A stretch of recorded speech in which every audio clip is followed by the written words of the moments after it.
बिस्मिल्लाहिर्रहमानिर्रहीम। अल्लामा इकबाल के वफ़ात के अय्याम हैं। इस हवाले से अल्लामा इकबाल का एक शिया आलिम दीन से क्या ताल्लुक़ और उनकी तारीफ़ में कितने खूबसूरत जुमलात इन्होंने इरशाद फरमाए हैं वो पेश करने हैं।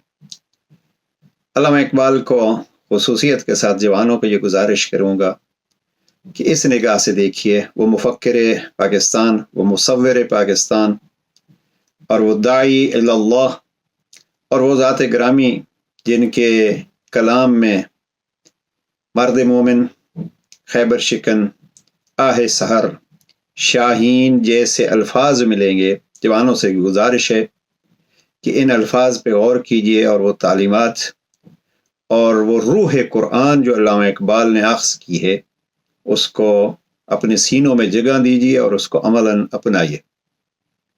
बहरहाल हम तफसील में नहीं जाना चाहते। अल्लामा इकबाल के कलाम को इंशाअल्लाह मुताला कीजिए और कुछ मारूज़ात हम मज़ीद भी पेश करेंगे।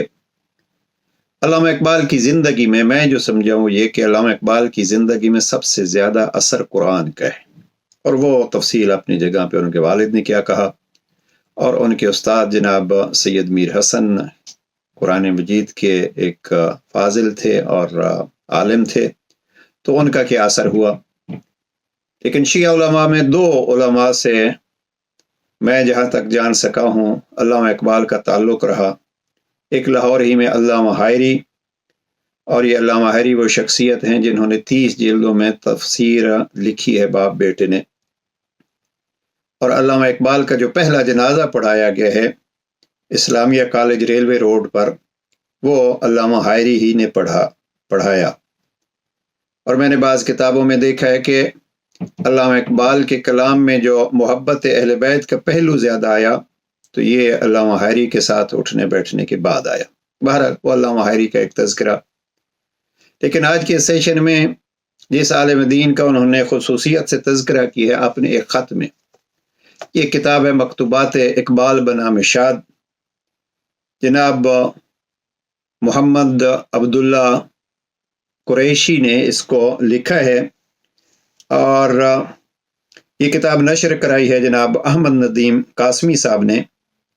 इसमें कोई 56 खतूत हैं ज़ाहिरन, और अल्लामा इकबाल ने एक शिया आलिम का जहाँ जिक्र किया है ये ख़त नंबर 48 और 49 है। सफ़ात चूँकि किताब मुख्तलिफ अदवार में छपती रही है और सफ़ात मुख्तलिफ हो सकते हैं, लिहाजा ये जहन में रखिए। ख़त नंबर 48 और मेरे पास जो किताब मैंने देखी है नेट पे मौजूद है, ये सफ़ा 188 है इसका, और ख़त नंबर 49।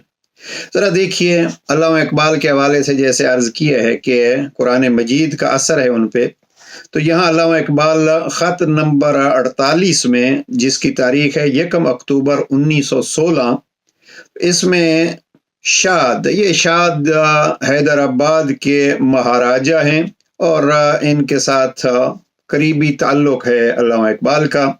वो तफसील में जाने का वक्त नहीं है, आप इस मुकदमे में देख सकते हैं इस किताब के मकतूबात इकबाल बनाम शाद। यहाँ ख़त लिखते हैं ख़त 48 और ख़त के बाद फिर तालीकात के हवाले से जनाब मोहम्मद अब्दुल्ला कुरैशी ने जनाब अल्लामा हरवी के हालात ज़िंदगी भी लिखे हैं। और तज़किरा कैसे होता है, अल्लामा इकबाल शाद को ख़त लिखते हैं और आखिरी ऐसे में फरमाते हैं, हाँ ये अर्ज़ करना भूल गया कि लाहौर में कुछ अरसा से एक बहुत बड़े ईरानी आलिम मुकीम हैं, यानी सरकार अल्लामा शेख अब्दुल अली तेहरानी। मालूम नहीं कभी हैदराबाद में भी उनका गुज़र हुआ या नहीं। आलिम मुतबहर हैं, मज़हबन शिया हैं, मगर मतालिब कुरान, इसके लिए आपको ज़हमत दे रहा हूँ कि इकबाल की निगाह में एक आलिम का क्या मकाम है और किस बुनियाद पर, मगर मतालिब कुरान बयान फरमाते हैं तो समझने सोचने वाले हैरान रह जाते हैं। इसके अलावा इल्म जफ़र में कमाल रखते हैं।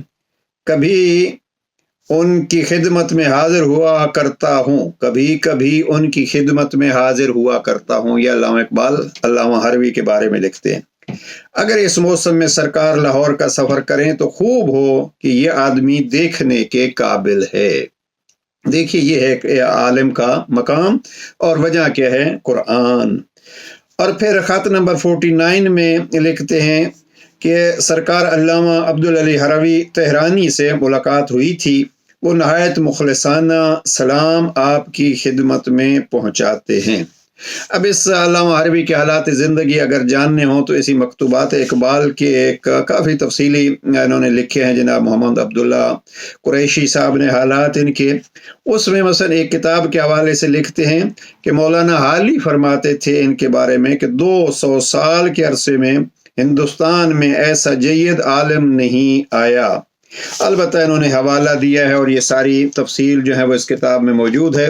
یہ اس دور کی جناب علامہ حروی کے مواعظ تھے جو جناب علامہ سید محمد سبطین سرسوی نے جمع کیے تھے، اور یہ امامیہ کتب خانے کی طرف سے شائع ہوتے رہے ہیں۔ لہذا گزارش کرنے کا مقصد یہ تھا، دیکھیے علامہ اقبال ایک اہل سنت صاحب فکر ہیں، اور ان کی نگاہ میں اگر کوئی صاحب علم ہو تو یہ نہیں ہے کہ معیار ہمارا شیعہ اور سنی ہو۔ بہرحال علامہ اقبال کی نگاہ میں ایک شیعہ عالم کا یہ مقام تھا کہ کبھی کبھی اس کی خدمت میں بھی حاضر ہوتے تھے۔ پروردگار ہمیں علماء کی اہمیت جاننے اور ان کی محنتوں سے استفادہ کرنے کی توفیق نصیب فرمائے۔ والسلام علیکم ورحمۃ اللہ۔